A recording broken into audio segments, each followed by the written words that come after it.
காற்றை கிழித்து கொண்டு வந்த விமானம் பூமியை உரசியபடி வந்து தரையிறங்கியது. அதிலிருந்து அவன் இறங்கி வெளிப்பட்டான் நிரஞ்சன்.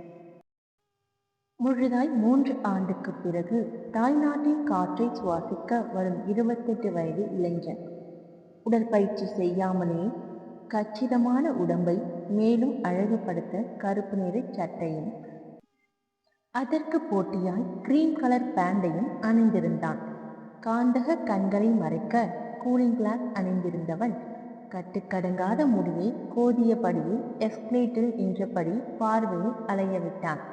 தன் பெயரை தாங்கியபடி நின்றிருந்த பெற்றோர்களை நொடி பொழுதில் கண்டவன் படிகளில் தாவி அவர்களை நெருங்கி ஆசீர்வாதம் வாங்கினான்.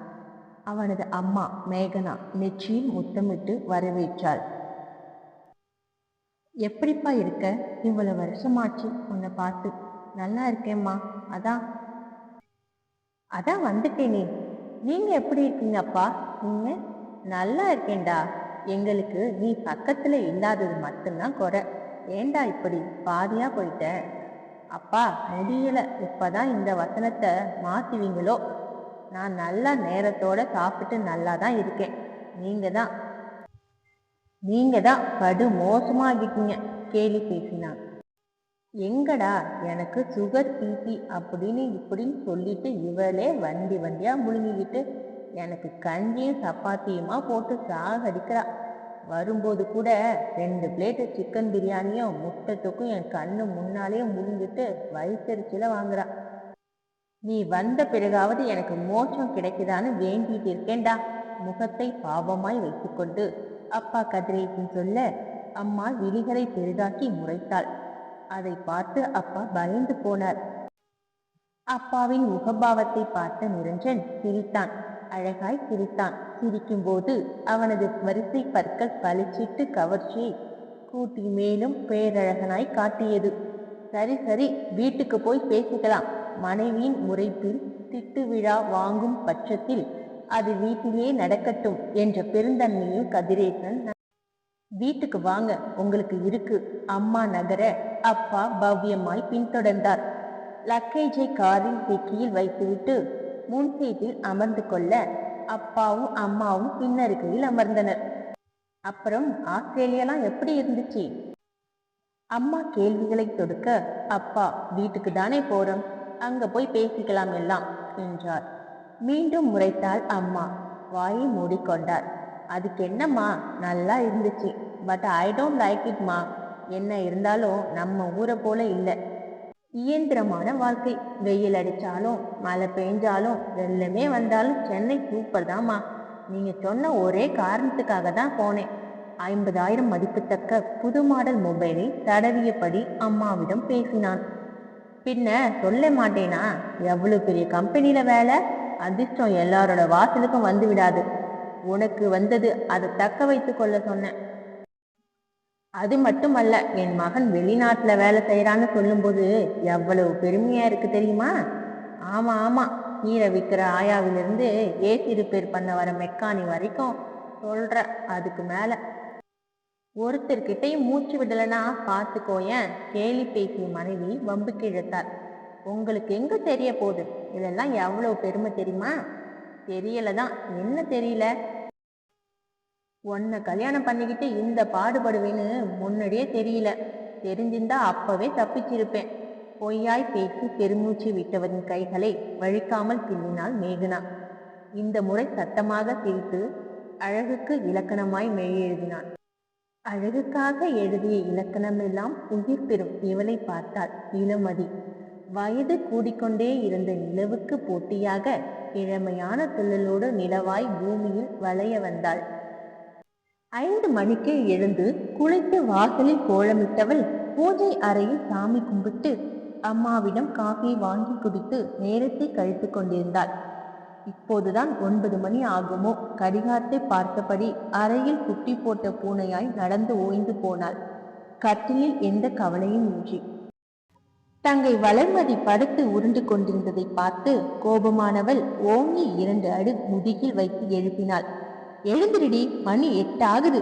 இப்படி தூங்குற பாரு, எரும மாடு மாதிரி. காலில் விலகியிருந்த துணியை சரி செய்தாள்.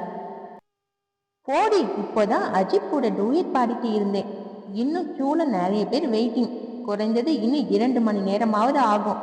கண்களை திறக்காமல் பிதறினாள். சி லூசு, ஒழுங்கா எழுந்துரு, குளிச்சு தொலை. நான் தூங்குறதுல உனக்கு எங்கடி புனோகுது? என்னால உன்ன மாதிரி பயந்து பயந்து வாழ முடியாது.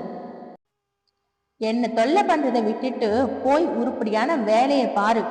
இழுத்து போர்த்தி தூங்க தொடங்கினாள் அவளது செல்ல தங்கை வளர்மதி. உன்ன அருகில் இருந்த ரிமோட்டை எடுத்து தங்கையை அடிக்க அவள் கர்ண கொடூரமாய் கத்த அப்பாவின் குரல் அதிகாரத்துடன் கேட்டது. ஏய், அங்க என்ன சத்தம்? அப்பா சுந்தரமூர்த்தி சத்தம் போட்டார். ஒரே குரல்தான். சர்வமும் நடுங்கியது இளமதிக்கு. அவ்வளவுதான், நம்ம வீட்டு ஹிட்லர் குரல் கொடுத்து விட்டார். சொன்ன தங்கையின் வாயை மூடிவிட்டு, ஒண்ணுமில்லையப்பா, வளர்மதி படிக்கிறா, அதான்.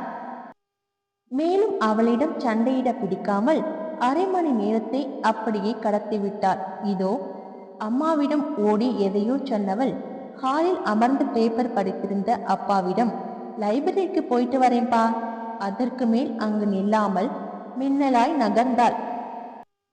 அப்பாவின் குரல் தடுத்து நிறுத்தியது. இன்னைக்கு எங்கேயும் போக வேணாம், உள்ளே போ. மகளை பார்த்து கூட பேசாத அப்பா நாட்டு நடப்பை தீவிரமாய் பார்த்து கொண்டிருந்தார். ஏன் இப்படி சொல்கிறார் என்று புரியவில்லை அவளுக்கு. அவசரமாய் அப்பாவின் அருகில் வந்து நின்றாள். அவளது அழகிய முகம் இப்போது பார்க்கவே பாவமாய் இருந்தது. ஏன்பா, நாளைக்கு ஸ்டேட் லெவல் தமிழ் கட்டுரை போட்டியப்பா. நோட்ஸ் எடுக்கணும். போயிட்டு 1 மணி நேரத்துல வந்துடுறேன்ப்பா, ப்ளீஸ். நான் சொன்னதுதான், எங்கேயும் போக வேண்டாம். நீ வாங்க போற பரிசுல தான் நாம மேற்கொண்டு வாழணும்னு இல்லை. இன்னைக்கு சாயந்தரம் உன்னை பொண்ணு பார்க்க வராங்க. பெரிய இடம் வேற. வெயில்ல போய் முகத்தை கெடுத்துக்காத. படித்து முடித்து செய்தித்தாளை மூடி வைத்தார். மகளின் மனதை மட்டும் படிக்காமலே மூடினார். தன் திறமையை மதிக்கவில்லை என்பதை விட கல்யாண விஷயம் அவளுக்கு முற்றிலும் அதிர்ச்சியாய் இருந்தது. எனக்கு இப்போ என்னப்பா கல்யாணத்துக்கு அவசரம்? இன்னும் 2 வருஷம் போகட்டுமே. கொஞ்சம் தைரியத்தை வரவழைத்து கேட்டு விட்டாள். பெற்றவங்களுக்கு தெரியும் பிள்ளைங்களுக்கு எப்போ என்ன செய்யணும்னு. அதிக பிரசங்கித்தனமா பேசுறத நிறுத்து. உனக்கு இப்பவே பண்ணாதான் உன் தங்கைக்கு 3 வருஷத்துல பண்ண முடியும். மேற்கொண்டு பேச நினைத்தவளை கையுயர்த்தி மறித்தார். உள்ளே போ என்றார் தீர்க்கமாய். தன் அறைக்கு நுழைந்தவளுக்கு அழுகை முட்டிக்கொண்டு வந்தது. டே மச்சான், என்னடா இப்படி இன்ப அதிர்ச்சி தர? எப்ப வந்த வெளிநாட்டுல இருந்து? அவனது கல்லூரி தோழன் வினோத்திடம் கேட்க ஓவியத்தை மிஞ்சும் அழக ஓவியமாய் சிரித்து வைத்தான். இன்னைக்கு காலையில தான் வந்தேன். உன் கல்யாணத்துக்கு வர முடியலடா, அதான் கிஃப்ட் கொடுத்து விஷ் பண்ணிட்டு போலான்னு வந்தேன். தன் மனைவிக்கு வந்திருந்த நண்பனை அறிமுகப்படுத்தியவன் அவனிடம் நிறைய பேச தனிமையை நாடி மாடி அறைக்கு அழைத்தான். மனைவிடம் 2 காஃபி எடுத்துட்டு வாமா. இருவரும் மாடிப்படி ஏறினர். வேலை, வெளிநாட்டு வாழ்க்கை என நண்பனிடம் பொதுவாக பேசியவன், அப்புறம் என்னடா பண்ண போற என்றான். அப்புறம் வீட்டுக்கு போய் நல்லா சாப்பிட்டு தூங்கிட்டு இந்த 3 மாசத்தை சந்தோஷமா கழிச்சிட்டு அகெயின் ஆஸ்திரேலியா போய் இன்னும் 2 வருஷம் உழைச்சி ப்ரமோஷன் வாங்கி ஒரு நல்ல நிலைமைக்கு வந்துட்டு வீடு காரு செட்டில் ஆகி நிம்மதியா இருக்கணும். உன் நிம்மதியில தீய வச்சு கொடுத்த பாவி. வீடு காரு கூடவே வாழ்க்கை ஃபுல்லா வாழ்ந்துடுவியா? உன் எதிர்காலம், ஐ மீன் உன் கல்யாணத்தை பத்தி கேட்டேன்டா.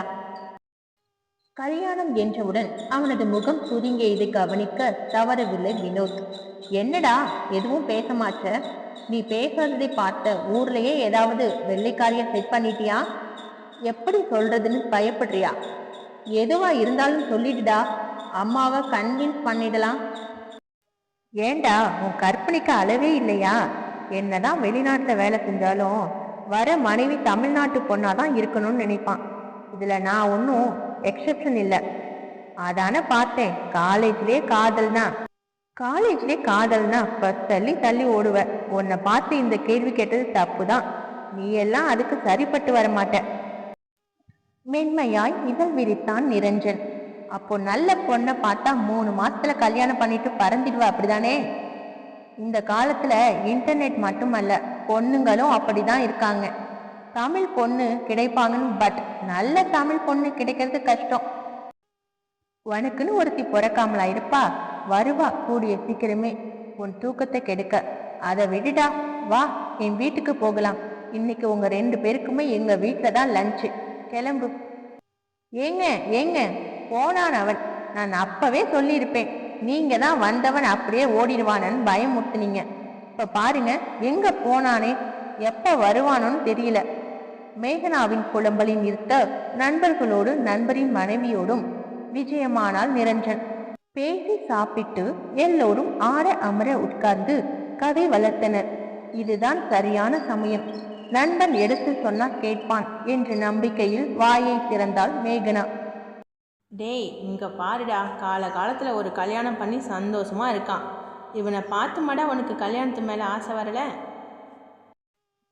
அங்க ஒத்தையில உன்னை விட்டுட்டு எங்களால நிம்மதியா இருக்க முடியலடா. இந்த 3 மாசத்துல ஒருத்திக்கிட்ட உன்னை ஒப்படைத்து அனுப்பி விட்டேனா, அப்புறம் இங்க நாங்களும் அக்கடான்னு நிம்மதியா இருப்போம். வினோத், நீயாவது எடுத்து சொல்லுப்பா. அவன் கிடக்குறாமா, நீங்க முதல்ல பொண்ணை பாருங்க, அவனை பணிய வச்சிடலாம். தரகர் ஒரு பொண்ணு போட்டோவை வாட்ஸ்அப்ல அனுப்புனாரு. நல்ல குடும்பம், பொண்ணு பேரு இளமதியான், நல்லா படிச்சிருக்கா, கட்டுப்பாட்டோட வளர்ந்த பொண்ணு. எனக்கும் அப்பாவுக்கும் ரொம்ப பிடிச்சிருக்கு. நீ என்ன சொல்ற என மகனை பார்த்தார். அதுக்கு இல்லம்மா, இழுத்தான். எனக்கு உன்னை பத்தி நல்லா தெரியும், எல்லாம் விசாரிச்சிட்டோம். காதல் கீதல்னு எதுவும் இல்லை. பார்க்கும் ரொம்ப அழகா இருக்கா, உனக்கு பொருத்தமா இருப்பாடா. எதையாவது பண்ணி தொலைங்க. அப்பாடா, அப்போ சாயந்தரம் 5 மணிக்கு ரெடியா இரு, பொண்ணு பார்க்க போறோம். மகன் ஒற்றுக்கொண்ட மகிழ்ச்சியில் துள்ளாத குறையாக இருந்தால் மேகனா. எல்லாம் முடிவு பண்ணிட்டு தான் என்கிட்ட சொல்றீங்களா?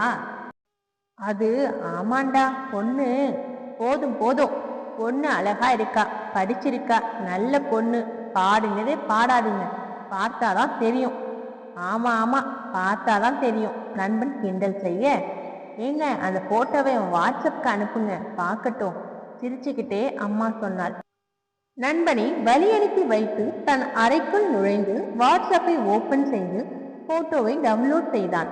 ஒரு நிமிடம், இல்லை இல்லை, ஒரு நொடிதான் பிரமித்து போனான்.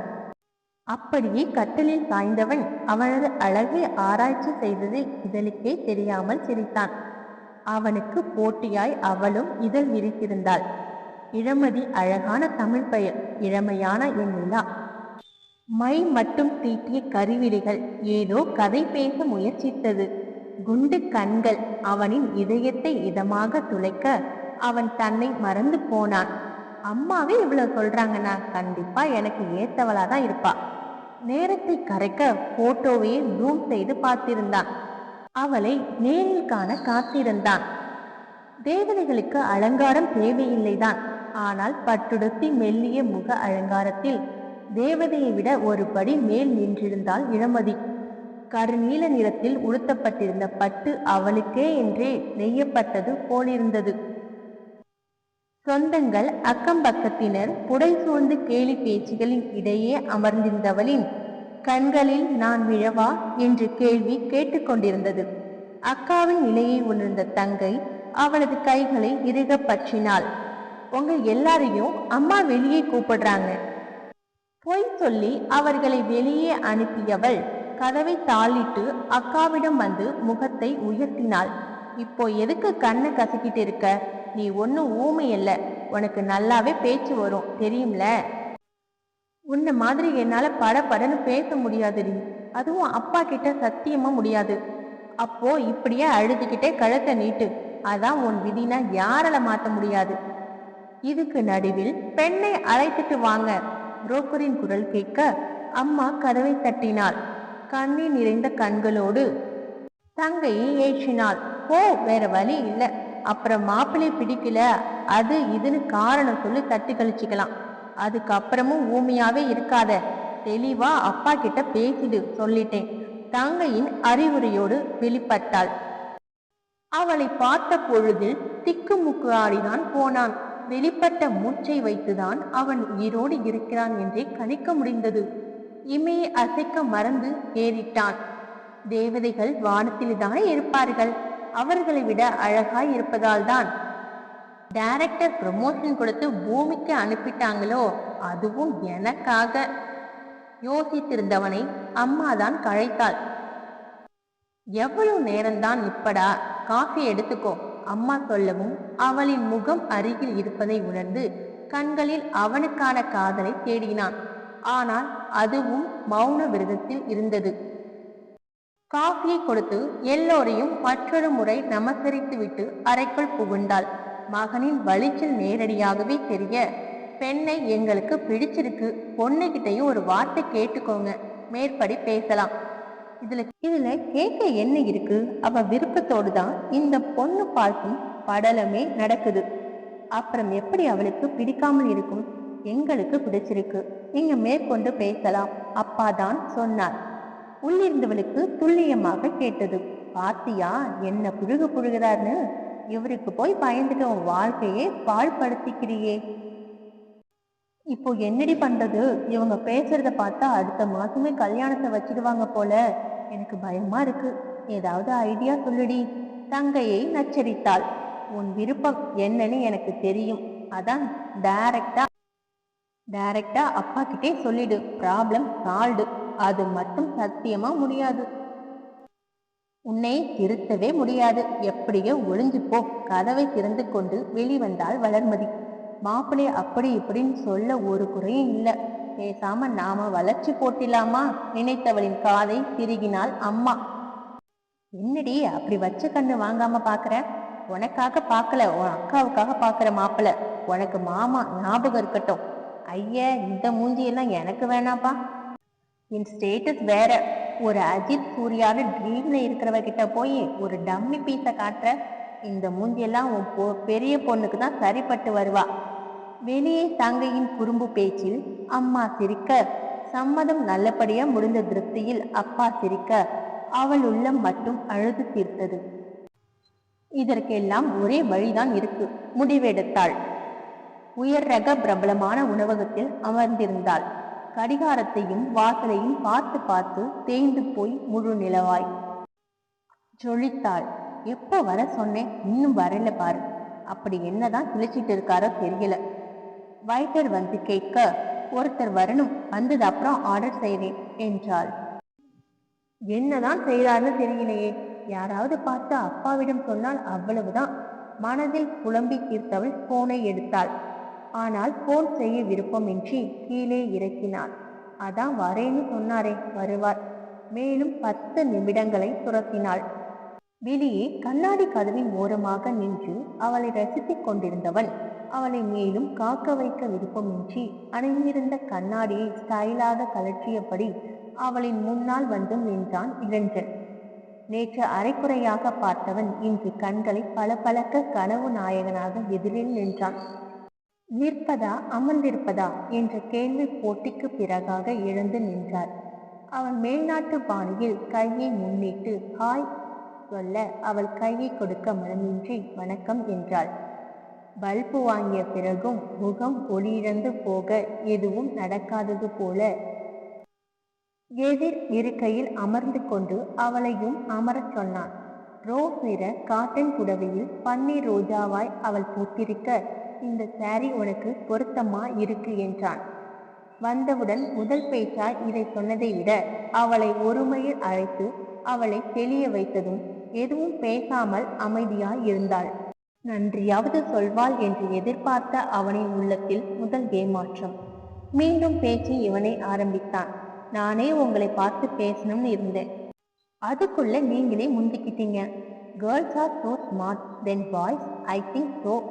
இப்பொழுது எதையும் பேசாமல் பசை போட்டு ஒட்டப்பட்ட உதடுகளை திறக்க முற்படவில்லை.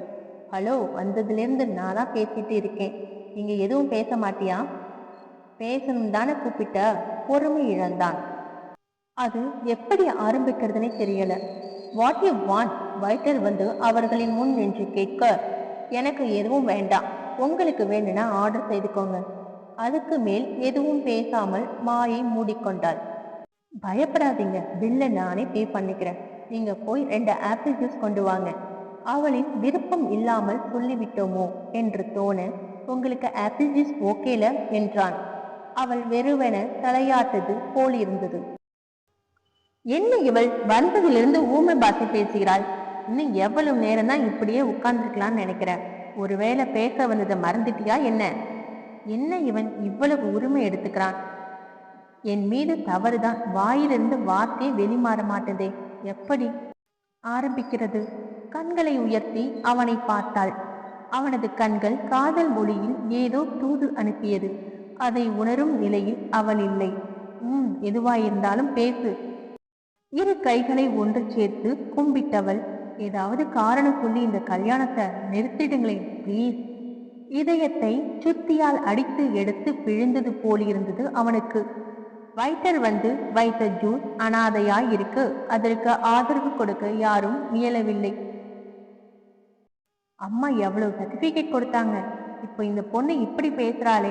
இதுக்குதான் கல்யாணமே வேணாம இருந்த. ஆசையை கிளறி விட்டுட்டு வேடிக்கை பார்க்கறாளே. ஏன் யாரையாவது லவ் பண்றீங்களா?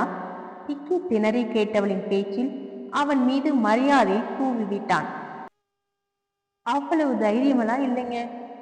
இப்பொழுதுதான் சீரான மூச்சை விட்டான். அப்போ என்ன பிடிக்கலையா? கேட்ட குரலில் அப்பட்டமாய் தெரிந்தது ஏக்கம். அதெல்லாம் இல்லைங்க.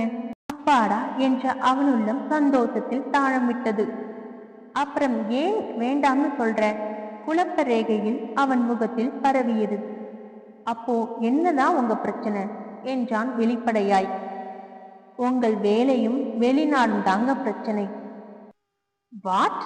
நீங்க எப்படி வேணாலும் நினைச்சுக்கோங்க. அதை பத்தி எனக்கு கவலை இல்லை. என் எண்ணத்தை வெளிப்படையாவே சொல்லிடுறேன். என் கனவுகளும் ஆசைகளும் தமிழ்நாட்டை தாண்டி போனதில்லைங்க.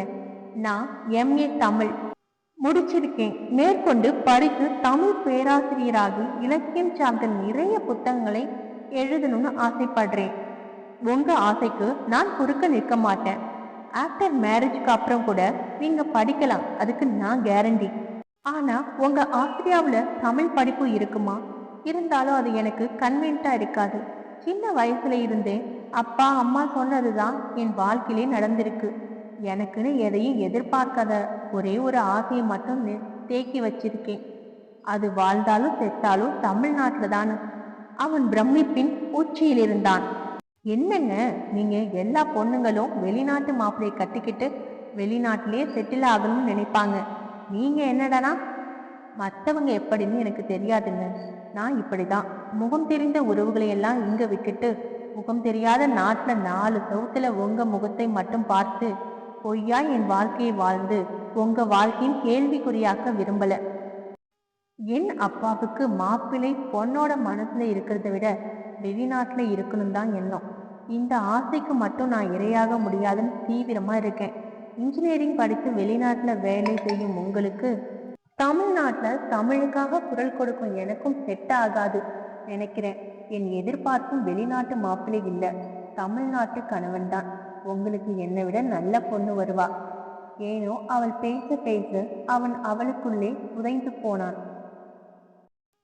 இதை நீங்களே உங்க அப்பாவிடம் சொல்லியிருக்கலாமே. அந்த அளவுக்கு தைரியம் இருந்தா நான் ஏன் உங்க முன்னாடி பேசிட்டு இருந்திருக்க மாட்டேன். சரி, முடிவு என்னதான் சொல்றீங்க? ஏதாவது காரணத்தை சொல்லி கல்யாணத்தை நிறுத்திடுங்க ப்ளீஸ். அந்த பிளீஸில் சொல்ல முடியாத 1000 வழிகள் அவனின் உயிர் பெற்றிருப்பதை அவள் அறிவாளால் என்ன? தன் நிலைமையை உணர்த்தி விட்ட திருப்தியில் எழுந்தவள் பிள்ளை பார்த்து பணத்தை எடுத்து அதில் திணித்தாள்.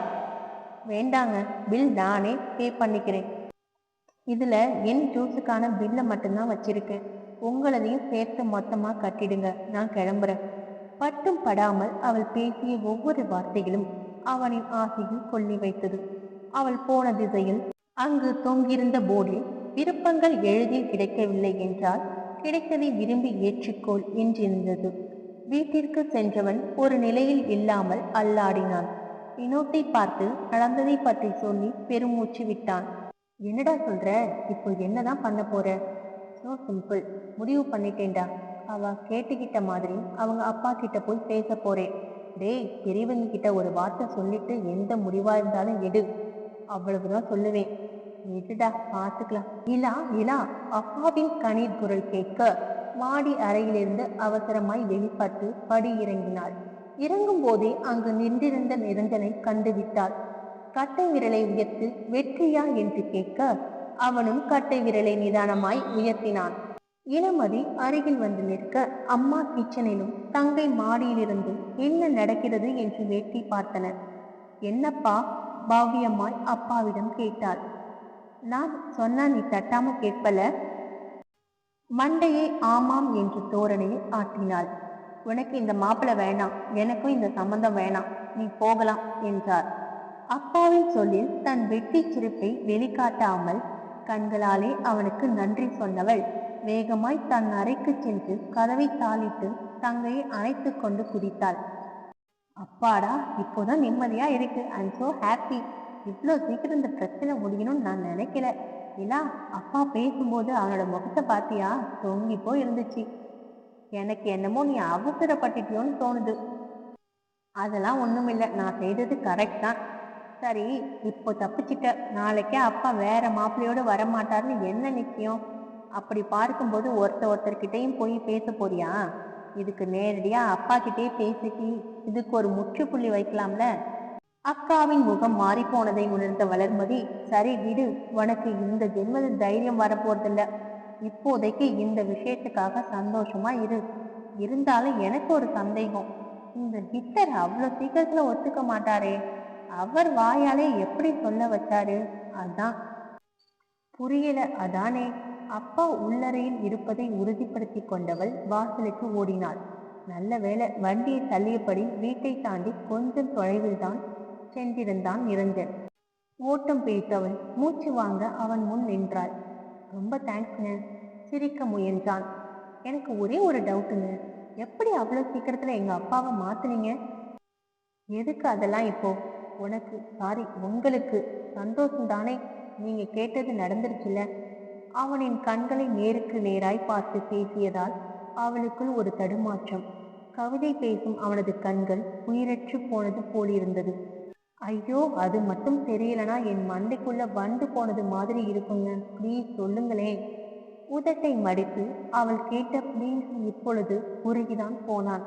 நீங்க கேட்ட தகுதியோட உங்க அப்பா முன்னாடி நின்னேன். அவர் எதிர்பார்த்த தகுதி இல்லைன்னு வேண்டான்னு சொல்லிட்டாரு. புரியலைங்க. உங்க ஒரே ஒரு எதிர்பார்ப்பை நிறைவேற்ற நினைத்தேன். இப்பயாவது புரியுதா?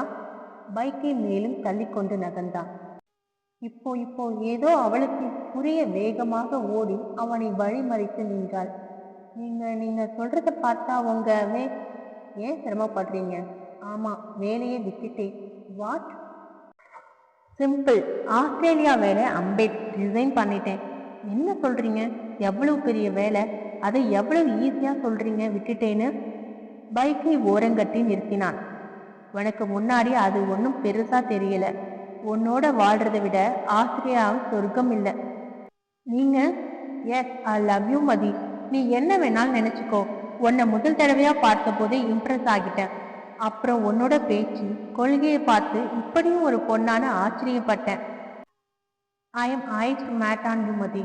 வாழ்க்கையில உன்னை இழந்தாதான் உன்னை பெற முடியும்னு சொல்வாங்க. அதான் இழந்துட்டேன். உன்னை அடையறதுக்காக நீ கேட்ட தமிழ் பையனாகவே வந்திருக்கேன். இப்போ என்னை ஏத்துப்பியா? எனக்கு சம்மதம் சொல்லுவியா? கதைகளிலும் படங்களிலும் வரும் ஹீரோ மாதிரி அவன் வசனம் பேசி காதலை கேட்க எல்லாம் கனவில் நடந்தது போலிருந்தது அவளுக்கு. வாயை திறந்து ஆச்சரியம் கலந்த அதிர்ச்சியை காட்டும் போது கூட நீ அழகாதான் இருக்க. அவனின் பேச்சை கேட்டு வாயை மூடிக்கொண்டு தன் நிலைக்கு வந்தவளின் இதயம் வேகமாய் துடித்தது. வெளிநாட்டு வாழ்க்கையை காரணம் காட்டி நிராகரித்தாலை தவிர எந்த ஒரு இடத்திலையும் அவனை பிடிக்கவில்லை என்று அவள் பதிவு செய்யவில்லை. தன்னை பொருட்டு வேலையை இழந்து வந்து காதலை யாசகம் கேட்கும் அவனை என்ன சொல்லி நிராகரிப்பது? அப்பாவை காரணம் காட்டியா? அது சாத்தியமா? இப்போவே அவனின் குரல் சேர துடிக்கும் உயிரைத்தான் அடக்கிவிட முடியுமா? கண்களில் கண்ணீரோடு வலியும் காதலை தான் மறைத்திட முடியுமா? ஆனாலும் மௌனத்தோடு நின்றிருந்தாள். உன் கணவனா எனக்கு வேலை போட்டு தரமாட்டியா? கெஞ்சலோடு கொஞ்சலாய் கேட்டான். என் மேல நம்பிக்கை இல்லையா? இல்லை இன்னும் அப்பா மீது பயமா? அப்படின்னா அவர் சொல்ற மாப்பிள்ளைக்கு கழுத்தை நீட்டு. உன்னையே நினைச்சுக்கிட்டு நான் தாடி வச்சிட்டு திரியிறேன். இதுக்கு தான் ஃப்ளைட்டு பிடிச்சி இந்தியா வந்தேன் போல. நான் கிளம்புறேன். உன்னை நம்பி வேலை வேற விட்டுட்டேன். புதுசா வேலை வேற தேடணும். முகத்தை சோகமாய் வைத்துக்கொண்டு அவள் காதுபடவே பேசி திரும்பினான்.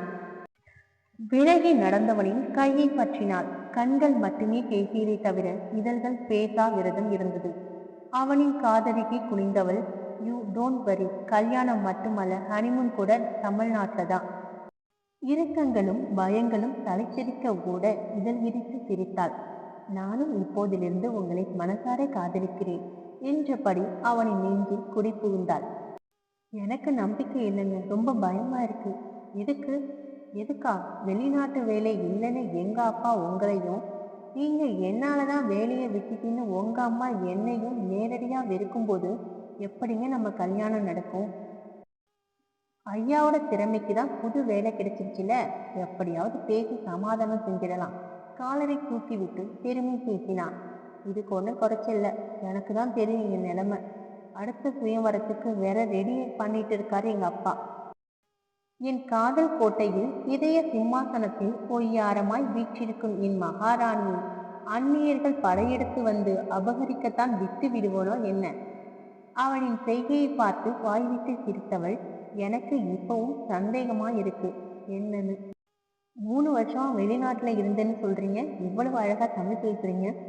வேலையின் போது மட்டும்தான் அந்நிய மொழி, வாழ்க்கையில உயிர் வாழையெல்லாம் தமிழ் மொழி தான். நானும் தமிழன் தான்.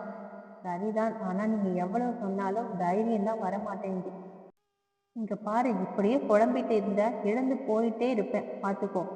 அவன் பொய்யாய் நடித்து எழுந்து கொள்ள அவசரமாய் தடுத்து நிறுத்தினாள் அவனை. சரிப்பா, நான் வாயை திறக்கல, போதுமா? அப்பாடா. உங்களை வலிக்காமல் அவனது தோளில் அடித்தாள். நம்ம கல்யாணம் நடக்க ஒரே ஒரு வழிதான் இருக்கு. என்ன? அவனை அவள் கேள்விக்குறியோடு பார்த்தாள். காலிங் பெல் சத்தம் கேட்டு கதவை திறந்த மேகனா விழிகள் விரித்தாள். எதிரில் இளமதி நின்றிருந்தாள். பண்டதெல்லாம் பண்ணிட்டு எவ்வளவு தைரியம் இருந்தா இங்கே வந்திருப்ப. உங்ககிட்ட கொஞ்சம் பேசணும். பேச ஒண்ணும் இல்லை, அதுவும் உன்கிட்ட. நீ போகலாம். அத்தா ப்ளீஸ், ஒரு 5 நிமிஷம்தான். அந்த முகத்தை பார்த்தால் திட்ட கூட தோன்றவில்லை என்பதை உணர்ந்தவர் அவளை உள்ளே அழைத்தார். மருமகனு உரிமையோடு வலது கால வச்சு வர விரும்புகிறேன். நீங்க கல்யாணத்துக்கு சம்மதித்தால் அதுக்காக தான் பேசணும். நீங்க வெளியே வந்தா நான் பேசிட்டு போயிடுவேன். அதற்குள் கதிரேசனும் வந்துவிட இருவரும் போர்ட்டுக்கோவில் நிற்க இளமதி பேசினாள். 2 பேருக்கும் வணக்கம். நான் அவரிடம் பேசினதை எல்லாம் அவரே உங்ககிட்ட சொல்லியிருப்பாருன்னு நினைக்கிறேன். ஒரு பொண்ணு தாயையும் தந்தையும் விட்டு புகுந்த வீட்டுக்கு போறதே கஷ்டப்படுற காலத்துல தாய் நாட்டையே விட்டுட்டு போன்னு சொல்றது எந்த விதத்துல நியாயம்? என் ஆசையை வெளிப்படுத்தினே தவிர எனக்காக இதை செய்யுங்கன்னு கட்டளை இடல. அவர் வேலையை விட்டது அப்புறம்தான் எனக்கே தெரியும். என் மேலதான் தப்புன்னு நீங்க நினைச்சா என்னை மன்னிச்சிடுங்க. பேசாமல் நின்றிருந்தனர் இருவரும். அவர் என் மேல் எவ்வளவு அன்பு வச்சிருக்காருன்னு தெரியும் போதுதான் எனக்குள்ளையும் அவர் இருக்காருன்னு உணர்ந்தேன். அவர் இல்லாத வாழ்க்கையை கனவுல கூட நினைக்க கூடாதுன்னு இருக்கேன். எங்க வாழ்க்கைய பெரியவங்க உங்க சம்மதத்தோடு ஆரம்பிக்கணும்னு நினைக்கிறேன். இப்பொழுதும் வாயை திறந்து எதுவும் பேசவில்லை. நீங்க பேசாததை பார்த்தா உங்க கோபம் குறைய சாத்தியமில்லை போல. பரவாயில்ல, உங்களுக்கு நல்ல மருமகளும் அவருக்கு நல்ல மனைவியும் வரணும் நானும் வேண்டிக்கிறேன். அடக்க முடியாமல் வழிந்த கண்ணீரை துடைக்க மறந்து வெளியேறினாள். கதிரேசன் மனைவியை நோக்கினார். அவர் முகத்தில் எதுவும் புரியவில்லை. எதுவுமே நடக்கவில்லை என்பதைப் போல் உள்ளே நுழைந்த மேகனாவை பார்த்து நொந்து போனார் கதிரேசன். அழுது அழுது கண்கள் வீங்கி போயிருந்தது. இதற்கிடையில் வேறு அப்பா வந்து, உன்னை பெண் பார்க்க வராங்க, இன்னைக்கே நிச்சயதார்த்தம் என்று தந்தி அடித்திட்டு போனார். நீ பெரிய கோழைடா, தங்கை திட்டினாள். சீக்கிரம் முகத்தை கழுவி ரெடியாகு, அவங்க வந்துட போறாங்க. அப்பாவுக்கு ஏத்த அம்மா ஜால்ரா போட்டு அவசரப்படுத்தினார். ரிங்டோன் கேட்க கைபேசி திரையில் அவனது பெயர் நாட்டியமாடி கண்ணீரை அதிகப்படுத்தியது. எடுக்கட்டா? எடுத்து என்ன பேசுறது? அப்பா பேச்ச மீறாமல் இன்னொருத்தவனுக்கு கழுத்தை நீட்ட தயாராகிறேன்னா? கடவுளே, அழக கொடுத்த எனக்கு ஏன் தைரியத்தை கொடுக்க மறந்துட்டேன். அவர் சொன்னது போல் நான் அவங்க அம்மா கிட்டையும் அவர் என் அப்பா கிட்டையும் பேசி சம்மதம் வாங்குவது தானே முடிவு. எனக்கும் என் உணர்ச்சிக்கும் அவங்க மதிப்பு கொடுக்காதது போல அப்பாவும் அவரை அவமானப்படுத்தியிருப்பாரோ? தன் தோல்வியை கண்டதை போல் அவரும் தோற்று விழுந்திருப்பாரோ? அப்படி இருந்தும் அப்பா என்னிடம் எதையுமே கேட்கவில்லையே. அப்படி ஒன்றும் நடக்காத போலதானே நடந்துக்கிறாரு. என்ன நடக்குதுன்னே தெரியலையே. ஒருவேளை அவர் வந்து பேசவில்லையா? மாப்பிள்ளை வீட்டுக்காரங்க கூப்பிடுறாங்க, வா. இங்க என்ன தனியா பினாத்திக்கிட்டு இருக்க, வா போகலாம். அம்மா வந்து அழைத்தார். ஆண்டவா, இது மட்டும் அவருக்கு தெரிந்தால் தமிழ் பொண்ணு இப்படிதான் மனசுக்குள்ள ஒருத்தவனை வச்சுக்கிட்டு இன்னொருத்தவன் முன்னாடி போய் நிப்பாளா? உன்னால என் வேலையும் மட்டும் இல்லை, என் வாழ்க்கையும் போச்சுன்னு கேவலமா திட்டுவாரு. கடவுளே, ஏதாவது செய்து என்னை காப்பாத்தேன். என்னடி நிக்கிற, வா. நான் வரமாட்டேன், தீர்க்கமாய் சொன்னவளை அம்மா மட்டுமல்ல தங்கையும் ஆச்சரியமாய் நோக்கினாள். இப்போதாவது வாயை திறந்தாளே என்று. அடி வாங்க போறேன், உன் அப்பா அங்க கத்திக்கிட்டு இருக்காரடி. இதோ வந்துட்டேங்க. மீண்டும் குரல் கேட்க இந்த முறை அம்மா அவளது கைகளை பற்றி வெளியே இழுத்து வந்தார். தலையை குனிந்து கொண்டாள். எங்கே கண்ணீர் அம்பலமாகி விடுமோ என்ற பயத்தில் கண்ணை இறுக மூடி தரையில் விழுந்து நமஸ்கரித்தவள் தன் வேலை முடிந்தது போல் வேகமாய் அறைக்குள் நுழைந்து கட்டிலில் விழுந்து கதறினாள். கைபேசி சத்தத்தை எழுப்பி அவளை அழைத்தது அவன்தான். அவனேதான். அவனிடம் பேச எனக்கு தகுதி இருக்கா? போன் அடிக்கிறது. உன் காதல விழலையா? போனை எடு. மாட்டேன் என்று தலையசைத்தவள் கண்ணிலிருந்து இரு கண்ணீர் கோடுகள். அக்காவின் நிலை அவள் அறிவாள். அக்காவின் மனம் அவள் புரிவாள். இருந்தும் என்ன செய்வேன்? இன்னும் எவ்வளவு நேரம்தான் அழப்போற? ஃபாஸ்ட் நடந்ததை வெறும் கனவுன்னு நினைச்சு மறந்துடு. மாப்பிள்ளைய பாத்தியா? அவரை விட இவர் ரொம்ப அழகா இருக்காரு. அமெரிக்கா மாப்பிள்ளை போல. கண்களால் வெறித்து விடுவதை போல் தங்கையை நோக்கினாள். அவ்வளவு அழகாயிருந்த நீயே கட்டிக்கோயே. என்ன பண்றது? எனக்கு முன்னாடி அக்காவா நீ பிறந்துட்டியே. உன்னை விட்டுட்டு சந்தோஷமா இருக்க நான் ஒன்றும் கல் நெஞ்சக்காரி இல்லையே. சட்டென ஒரு யோசனை வந்தது இளமதிக்கு. நீதான் ரொம்ப தைரியமானவளாச்சே. நேரா அப்பா கிட்ட போய் அக்காவுக்கு மாப்பிள்ளைய பிடிக்கலன்னு சொல்றியா? அட்ரா சக்க, இந்த அம்மா மட்டும் நல்லவளாவே இருப்பாளாம், நான் மட்டும் வில்லி ஆகணுமா? இல்லைன்னா மாப்பிள்ளை கிட்ட தனியா பேசி உன்னை பிடிச்சிருக்குன்னு சொல்ல வச்சு நீயே கல்யாணம் பண்ணிக்கிறியா? வளர்மதி யோசித்தாள். உனக்கு இது எந்த ஆட்சேபனையும் இல்லையா? இல்லவே இல்லை. அப்புறம் என்ன ஏதாவது சொன்னா உனக்கு வில்லி நான் தான் பார்த்துக்கோ. இலா அப்பாவின் குரல் கேட்டு நடுங்கே அக்காவின் கைகளை பற்றி வெளியே வந்தாள் தங்கை. நிச்சயதார்த்த மோதிரம் மாட்டணும், கையை நீட்டு. அதிகாரமாய் ஒலித்தது அப்பாவின் குரல். சர்வமும் நடுங்கியது இளமதிக்கு. தங்கையை பார்த்தாள். அவள் எதுவும் பேசாமல் ஓரமாய் நின்று வேடிக்கை பார்த்தாள். தலை தாழ்ந்திருந்தது. நடுக்கத்துடன் நீட்டிய அவளது உள்ளங்கையை தீண்டினான். எரிச்சலாக நிமிர்ந்தவள் அவனை பார்த்து அதிர்ச்சியில் ஆச்சரியத்தில் நின்றிருந்தாள். அவன்தான் நிரஞ்சன் நின்றிருந்தான். தன்னை சுற்றி என்ன நடக்கிறது என்று ஊகிக்கும் முன்னே அவனது பூவிரலின் மோதிரத்தை மாட்டிவிட்டு அவள் முன் தன் கைகளை நீட்டினான். அருகில் வந்து நின்ற வளர்மதி, என்ன மசன்னு நிக்கிற? உனக்குதான் ஆட்சேபனை இல்லைன்னு நீயே கட்டிக்கோன்னு சொன்னல, கல்லு நானே போடுறேன். இடித்து கொண்டு முன்னே வர அவளை இடித்து விட்டு அவனது விரலில் கொடுத்த மோதிரத்தை திணித்தாள். அங்கு சிரிப்பு சத்தத்திற்கு பஞ்சமில்லை. 4 கண்களும் 4 விதமாய் யோசித்து சிரிக்க, போன் செய்த எடுக்க மாட்டியா? மூஞ்ச பாரு, ஏற்கனவே முகத்தை பார்க்கறது கஷ்டம், இதுல வேற அழுதியா? பொய்யாய் முறைத்தாலும் அவனது கண்களில் காதல் அணை கட்டி வைத்திருந்தது. சட்டென அப்பாவின் ஞாபகம் வர அவரை ஏறிட்டாள். எந்தவித உணர்ச்சியும் அவர் முகத்தில் தெரியவில்லை. இயல்பாகவே இருந்தார். ஆனால் நிமிஷத்துக்கு 300 தடவை மாப்பிள்ளை இங்க உட்காருங்க, இதை சாப்பிடுங்க, இதை பாருங்கன்னு வாயை மூடாமல் பேசிக்கிட்டு இருந்தாள். எப்படி இதெல்லாம்? தலையை பீத்து கொள்ளும் நிலையில் இருந்தால் இளமதி. இப்போ சொல்ல போறீங்களா இல்லையா? ரிசப்ஷனில் நின்றிருந்த அவள் கேட்க அவன் முடியாது என்றான். காலையில் மணமேடையில் இருவரும் அமர்ந்திருந்தனர். ஏன் இப்படி மூஞ்ச உம்முன்னு வச்சிருக்க? கொஞ்சம் சிரிக்கலாம்ல? அவன் கேட்க முடியாது. முகத்தை சுளித்து கொண்டாள். அப்புறம் போட்டோல நீ தான் பயங்கரமா இருப்ப, நான் ரொம்ப அழகா இருப்பேன். என்னடா இது, இவ்வளவு அம்சமான ஒருத்தவனுக்கு இப்படி ஒரு பொண்ணை பார்த்துட்டாங்களேன்னு பார்க்கறவங்க எல்லாம் பேசுவாங்க. ஒரு நல்ல விதத்தில் தான் சொன்னேன், அப்புறம் உன் இஷ்டம். நறுக்கென அவள் அவனது வலது கையில் கிள்ளினாள். வலிக்குதடி லூசு, யாருக்கும் கேட்காமல் அவளது காதில் ஓதினான். வலிக்கட்டும், நல்லா வலிக்கட்டும், ஒழுங்கா மரியாதையா சொல்லிடுங்க, இல்ல மறுபடியும் கிள்ளுவேன். நீ கிள்ளினாலும் சரி, கெஞ்சினாலும் சரி, நோவே.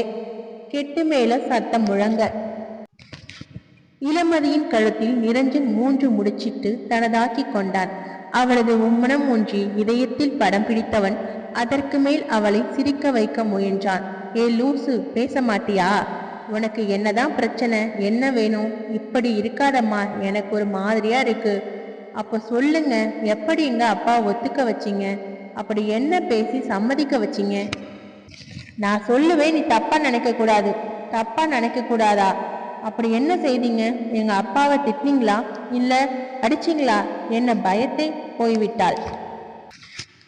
சே, மாப்பிளே இங்க வாங்களேன் என அப்பா அழைக்க எத்தாக இறங்கி 1 நிமிஷம் வந்துடுறேன் என்று நகர்ந்து சென்றான். பெருமையாய் இருந்தது, ஆனால் மர்மம்தான் புரியவில்லை. மீண்டும் வந்தவளை உற்று நோக்கினாள். பட்டு வேஷ்டி சட்டையில் ஆண் அழகனாய் இருந்தான். இவனை தனியே ஆரவரம் இல்லாத இடத்திற்கு அழைத்து போனாள். இப்ப சொல்லுங்க, அது வந்து வேகமா நடந்து உங்க அப்பா முன்னாடி போய் நின்னு தொபகடின்னு காலில் விழுந்து உங்க பொண்ணந்தாங்க, என் உயிருக்கு உயிரா பாத்துக்கிறேன், அவளுக்கு என் மேல விருப்பம்தான், உங்களுக்கு பயந்துதான் வாயை திறக்க மாட்டா அப்படின்னு சொன்னேன். என்னது, காலில் விழுந்தீங்களா? வயிற்றை பிடித்து கொண்டு குழுங்கி சிரித்தாள். அவன் 2 கைகளை கட்டிக்கொண்டு அவளையே ரசித்தபடி நின்றிருந்தான். தன் நிலைக்கு வந்தவள் சிரிப்பை நிறுத்திவிட்டு அவனை பார்த்தாள். மனதில் சுருக்கென ஒரு வலி. தனக்காக காலில் விழுந்தவனையா கேலி செய்து சிரித்தேன், மன்னிச்சிடுங்க. எதுக்கு? எனக்காக உங்க தன்மானத்தை விட்டுட்டு காலில் விழுந்ததுக்கு. கண்களில் நீர் கோர்த்து கொண்டது மதி. உனக்காக நான் பண்ணலன்னு தான் ஆச்சரியம். நீ இல்லாத என் வாழ்க்கை முழுமையாகாது. உன் பேர் இல்லாமல் என் அகராதி அர்த்தம் பெறாது. அவனது கைகளை இறுக்கமாக பிடித்து கொண்டாள். நான் ரொம்ப அதிர்ஷ்டசாலி. நானும் தான், என்னை பெத்தவங்களும் தான். நீ பேசி போன பிறகு அம்மா ரொம்ப வருத்தப்பட்டு என்கிட்ட பேசி நீ தான் மருமகன்னு சொன்னாங்க தெரியுமா? உன்னை பிடிக்கலன்னு யாராலையும் சொல்ல முடியாது, இனி நீ தான் சொல்லணும். அவன் தோளில் சாய்ந்து கொண்டாள். ஹாய் ஃப்ரெண்ட்ஸ், இந்த ஸ்டோரி உங்களுக்கு ரொம்ப பிடிச்சிருக்குன்னு நினைக்கிறேன். ப்ளீஸ் மறக்காம நம்ம சேனலை சப்ஸ்கிரைப் பண்ணி சப்போர்ட் பண்ணுங்க. தேங்க்யூ.